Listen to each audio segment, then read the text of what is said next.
За сайн байцгаана уу? Миний нэр Цэцгээ. Би Германсын Берлин хотод Life and Business Coach болохоор бэлтгэгдэж байгаа гоё тийм баамаа. Ингээд би өнөөдөр та нартай юун талаар ярилцахыг хүснэ гэхээр санхүүгийн эрхчлэн төрөхийн тулд цөмөрөө ямар байдлаар пассив орлого гэдэг талаас нь олох ёстой, мэдэх ёстой ба. Тэр нь яах вэ гэхээр зэрэг пассив орлого гэдэг нь юу вэ гэхээр зэрэг хэрвээ та ямар нэгэн таны оролцоогүйгээр бас таны за яг жоохон цагийн оролцоо байж болно л доо. Тэгэхдээ танаас ямар нэгэн хамааралгүйгээр таны мөнгө аль эсвэл таны урьдчилан хийсэн хөрөнгө оруулалт танд мөнгө олж ирэх тэр хэлбэрээр таны үндсэн зардлыг дарж чадаж байвал та үндсэндээ ямар нэгэн байдлаар санхүүгийн эрхчлэлд хүрчжээ гэж бас бодож болно гэж байна. Тийм учраас өнөөдөр би та нартай монголчуудын хамгийн их ашиглагддаг хоёр төрлийн пассив орлогын талаар ярилцъя гэж шийдлээ. Энэ юу вэ гэхээр зэрэг нэгдүгээр хүмүүс банкнд авчиад хадгаламж мөнгөн хоримтлал хийдэг.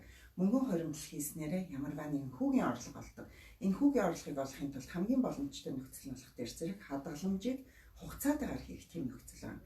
За хоёр дахь нь юу вэ гэхээр зэрэг бидний бас их ашигладаг нэг арга бол энэ тэнд орон сууц худалдаж яваад түүнийгээ хин нэгэнд цааш нь түрээслээд тэр түрээсийн мөнгөөрөө банкнд дах зээлээ төлөөд тэндээс ашиг гаргаж авах. Аль эсвэл 15-20 жилийн дараа өөрийн гэсэн бас нэгэн хоёр дахь орлогыг үүсгэх тийм юм байрыг өөртөө үүсгэх үүднээс ингэж байр хөлсөлдөг. Тийм хоёр арга байгаа. Энэ хоёр аргын тухай өнөөдөр цөмөрөө ярив. Аль нь ашигтай өнөөдрийн нөхцөлд ашигтай байгаа 15-20 жилийн дараа энэ болж байгаа бүх юмд юу бодолцох ёстой вэ гэдэг талаас нь би та нартай хэлж өгье гэж бодсон юм аа. За тэгээд банкны хүүгийн хувьд би ингээд өчигдөр баахан ингээд банкуудын вебсайтаар нь ороод хүүгийн ингээд харьцуулаад үзлээ л дээ. 12 сарын хугацаатай хадгаламжийн хүү гэдгийг харлаа. За тэгээд харсан чинь хамгийн өндөр хүүтэн төрийн худалдаа хөгжлийн банк 13.4%. За хамгийн одоо энэ 5 банк дээрс би бодож үзсэн л дээ. Яагаад энэ 5 банкыг би сонгож авсан бэ гэхээр зэрэг Монгол улсын Монгол банкны тийм энгийн арилжааны банкуудыг шалгах шалгуур гэж байдаг юм байна. 5 шалгуур дээрээс үздэг. Тэр 5 шалгуурын хувьд хамгийн амжилттай одоо ирээдүйд оршин тогтнох чадвартай ямар нэгэн байдлаар одоо дампуурчихгүй тийм 5 банкны дунд бол эднэр орсон ба. Тэгээд энэ 5 банкаа би ингээд та нартай ингээд гаргаад ирсэн. Одоо хүүгийн харьцуултыг хийж байна. Энэ толгой дээр зэрэг худалдаа хөгжлийн банк 13.4% бол одоо Галуумт банк 11.7% хүүтэйгээр жилийн хугацаагүй хадгаламжийг хийдэг юм байна л да. Биш хугацаатай хадгаламж хийдэг юм байна. За тэгэхдээ худалдаа хөгжлийн банк 10,000 төгрөг доотлол нь байх ёстой. Тэгжиж бид нар энэ хадгаламжийг хүүг бодно гэдэг бол Галуумт банк 5 сая төгрөгөн дээр байж ич бид нар энэ хүүг та нарт өгнө гэж тэгж хэлдэг юм байна.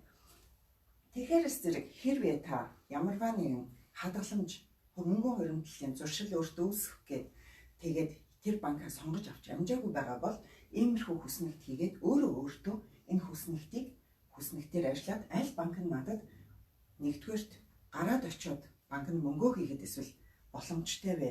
Мөнгө ямар нэгэн байдлаар хэрэг болоход бас тийм юмыг яаж мэдэх вэ?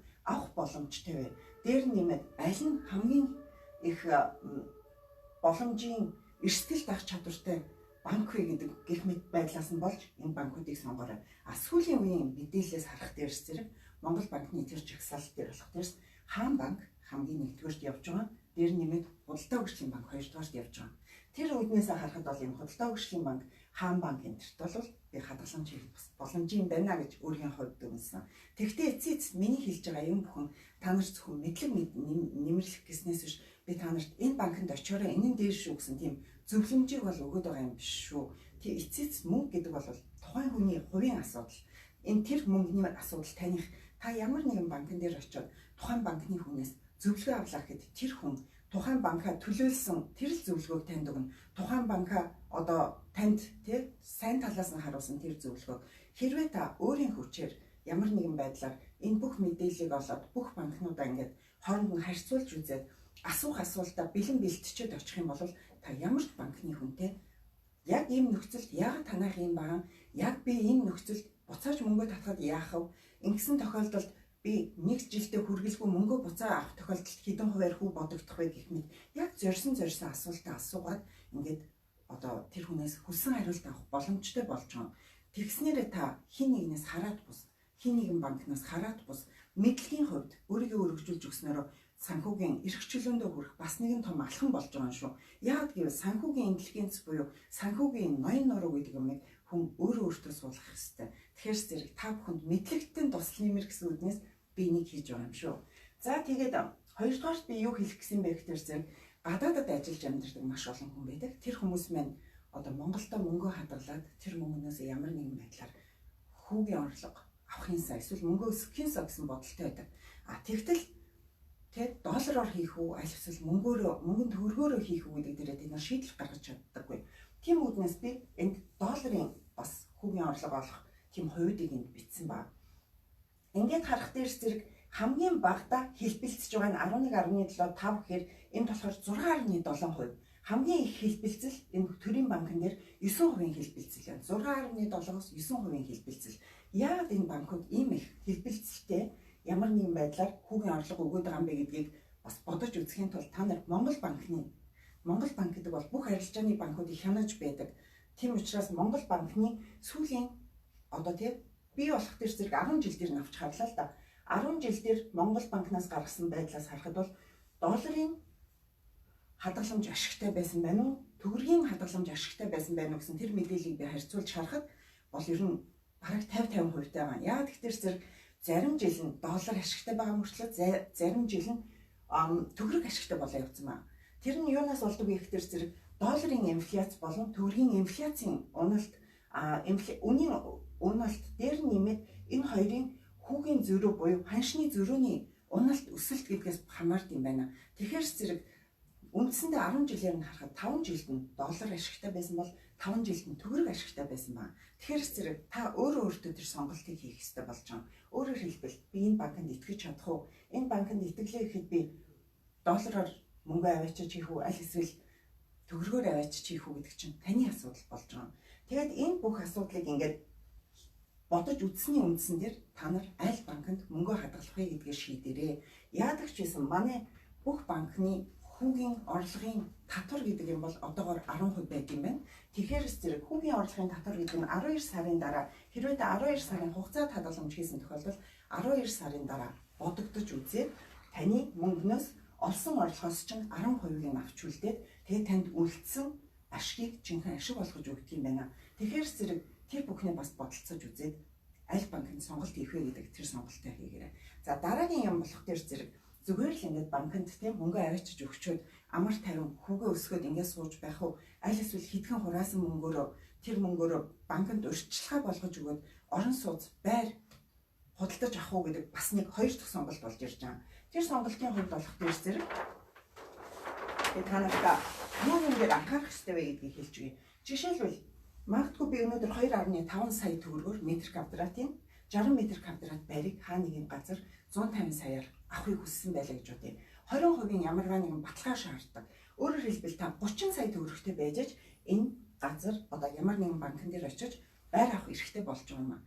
Тэгээд байр авахын тулд та 150 сая төгрөг миний байрны үнэ гэж бодхоос гадна хэрвээ тэр байрыг ямар нэгэн байдлаар хүнд хөсөлүүлээд цаашдаа түрээсийн орлого гэдэг сар бүр авахыг хүсэж бодож байгаа бол зөвхөн түрээсийн орлого гэдэг чинь тухайн сарда тухайн хүнээс авж байгаа мөнгнөөс гадна тухайн байрны урсгал засвар, зардал, илэгдэл, хорогдол дээр нэмээд сул зогсолтын одоо үн энтрийг заавал бодож үзэх хэрэгтэй. Наацхан сул зогсолтын үнийг жишээлбэл би хамгийн багаар бодчихлоо. 5% гэж бодоход 15 жилийн хугацаанд 270 сар гарч ирж байгаа. 270 сар чинь бараг л тэр хүн нэг тэрийг болох дээр зэрэг за 10-аар хооронд 270 хоног бодоход чинь 10 сар бараг тийм зүгээр л сул зогсож байгаа. Тэрний зардал гэдэг хэр гарах вэ? Тэрийгээ бас бодож өгөх хэрэгтэй. Тэгээд одоо элэгдэл хорогдлын мөнгийг ихтэрс чинь зэрэг үнэндээ болох дээр зэрэг метр квадратын 15% орчмоор нь бодоод одоо элэгдэл хорогдол урсгал засварын мөнгө гэж хүн анханасаа тухайн банкнд ч юм уу аль эсвэл одоо хадгаламжийн газар хадгалснаар одоо ямар нэгэн санхүүгийн эрсдэлд орохгүй байх боломжтой байдаг юм байна л да. Тэгээд би 15%-ийг нь 2.5 саяас бодоод одоо 150 саяын 22.5 сая нь бол миний урсгал зардал болон 15 жилийн дараа би тэр байранд нэмж оруулахад бэлдэж тавих ёстой мөнгө гэхээр бидний нийт мөнгө маань 150 сая биш 172.5 саяар бид нар өнөөдөр энэ байрыг авч байгаа юм байна гэсэн тийм бодлыг бас дотроо бодох хэрэгтэй. За тэгээд энэ байрыг би маш их үнэтэй аваад байгаа мó аль эсвэл би гайгүй үнэтэй аваад байгаа мó гэдэг тийм бодлого хүмүүс бас мэддэггүй шүү дээ тий. Тэгээ хаан чамаагүй нэг газар байр авчдаг аль эсвэл байршлын хэд үнэтэй байна уу хүмүүсийн хэд хөөрөгцсөн үнээр аваад байна уу эсвэл яг жинхэнэ үнэхэрийн хямдралтай үнээр би энэ байрыг эсвэл боломжийн үнээр аваад байна уу гэдгийг мэдэж чаддгүй. Тэрэнд болох тэр зэрэг энэ дүрмийг бол Германд бол хамгийн их ашигладаг. Яадаг вэ гэхээр энэ байрны үн гэдэг нь энэ 172.5 сая, энэ 22.5 сая нэмсэн үн шүү. 172.5 сая 12 сарыг үрчгэн сар бүр олж болох түрээсийн орлого гэдгээрээ үржүүлээд байрны үнэ хуваагаад үзээрэй. Ихтлээгээд 20-с 22 гарах хэрэгтэй. Тэгжиж танай энэ объект танд ашигтай юм байна гэдэг тэр ойлголтыг тань төрүүлэх гэсэн. 20-с доош байх тусмаас юм. Хэрвээ таны байр чинь энэ үзүүлэлт 20-с дээш байх юм бол та энэ үнээр тэр байрыг ерөөсөө ч битгий аваарай. Яагаад гэхээр зэрэг энэ бол үнийн хөрөгдөлд орчихсон. Одоо тий байрны байршлан ч юм уу дэндүү сайн одоо нөгөө Монголын болж өгвөл нөгөө АА100 гэдээ яриад байдаг шүү дээ. Тэрэнд орцсон шал хэрэггүй тийм үнийн хөрөгдөлтөй байр байж магадгүй шүү. Тийм учраас энэ үзүүлэлтийг заавал өөрснөө ашиглаарай. Тэгээ 20-с 22 ихтлээгээд за 22 би бол одоо 20 гэж бараг хэлнэ. 20-с доош байж би энэ байрыг авах эсгээ шийдэж байгаа. За тэгээд эцэст би та нарт хэлэхэд ямар сонголтыг бид нар хийвэл ашигтай вэ гэж асууж магадгүй. Тэрэн дээр бол хүн бүр өөрийн асуудлыг одоо өөрийн мөнгийг ямар байдлаар хийвэл танд ашигтай байна вэ гэдгээ өөрийнхөө хувийн характераас хамааруулж бас нэг бодох хэрэгтэй. Яагаад гэхээр зэрэг энэ байр худалдаж авч ирээдүйд мөнгө олно гэдэг энэ арга бол яг үүндээ хэлэхэд их стресстэй арга. Тэр нь яадаг вэ гэхээр зэрэг сар бүр тэр хүн маань тийм түрээсэлдэг нөгөө хүн маань мөнгөө төлөх үгүй юу? Тэр бүхний араас мөнгөө нэхэд явна. За тэгээд тэгж байтал нөгөө хүн мөнгөө төлөхгүй бол өнөөхийг гаргаад болио бид нар байраа хөсөлгөө боллоо гэдэг өнөөх хүн маань дараагийнхаа хүнийг олохын тулд хэр удаан хоосон зогсохов. За тэгжэл тэр хөсөлсөн хүн маань манай байрыг өөрийн юм шиг эзэн юм шиг харьцаж бидний эд хөрөнгөтэй гоё харьцаж одоо эвдрэл гэмтлийг бага хэмжээгээр гаргах уу гэдэг чинь бас нэг асуудал болдог. Тэрэн дээр бодож үзэх хэрэгтэй. Тэгээд энэ мэд стресстэй байдлаас харахад та мөнгөний хэрвээ стресстэй энэ байдлыг ялж чадна гэх юм бол байр худалдаж авах тийм энэ алхам бол манай Монголд бас их одоо үр өгөөжтэй хэлбэртэй ороод байгаа маа. Яагаад гэхээр зэрэг манай Монголд хэдийгээр одоо хүүгийн орлого 10%, орлогын албан татвар 10% гэсэн хувийн хүү байгаа хэрнээ бид нар түрээсийн орлого олж байгаа тохиолдолд тэрнээс хувь хүн ямарч орлогын албан татвар төлдөг тийм нэг хуулийн цорхооч гэх юм уу тийм юм одоохондоо байгаа юм. Тэгэхээр зэрэг энүүгээр хийсэн тохиолдолд бас болж байгаа. Тэгээд та нарыг ямар нэгэн байдлаар байрыг худлаа хөөрөгцсөн үнд оруулахын тулд заавал энийг бодож үзчихэж байраа аваарай гэдэг юм учир нь монголчууд 2 дахь, 3 дахь гэж байрнууд хүүхдийнхаа тоогоор байр аваад энэ тэнд хаагаад сойжлаад бараг төгжээ тавьчихдаг. Тэр байрны ирээдүйн үн эцэст үнэ барих уу?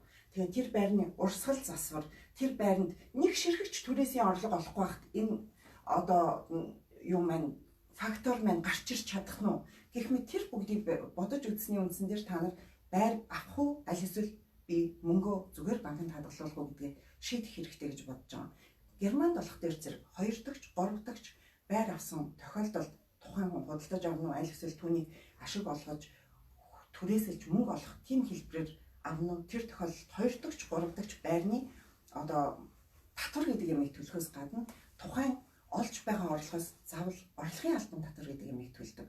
Дээр нэмээд тухайн улс хотхон одоо жишээлбэл тийм Монголд энэ Номон хотхон циркийн хажуу талын байрууд гэхэд чинь сарда тэдэн квадрат метр нь 1 квадрат метр нь тэдээс дээш үнээр хөлслөгдөх эрхгүй шүү гэдэг тийм залтыг одоо оруулаад өгсөн байдаг Германд.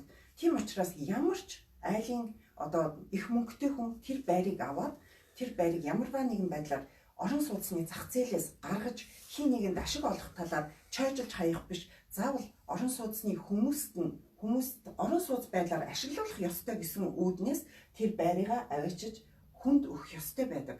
Тэгээд ингээд харах дээр зэрэг бидний болох дээр зэрэг энэ байрыг хий дэмий цойжилж авах тэр бол ямар ч хэрэггүй тийм бодлого байгаа шүү. Тэрийг нь бас бодолцоорой гэдгийг та нартай хэлэх байна. За тэгээд та нарын ямар нөхцлөөр ямар байрыг авсан аль эсвэл ямар нөхцлөөр ямар банкнд одоо мөнгө аваачиж хийсэн талаар тэр бодлуудаа надтай чатаар ч юм уу хуваалцаарай. Тэгээд би та нартай тухай үед нь өөрийнхөө бодож байгаа юм хэлээд явна гэж бодож байна. За тэгээд дараагийн видео хүртэл баярлалаа та нартай.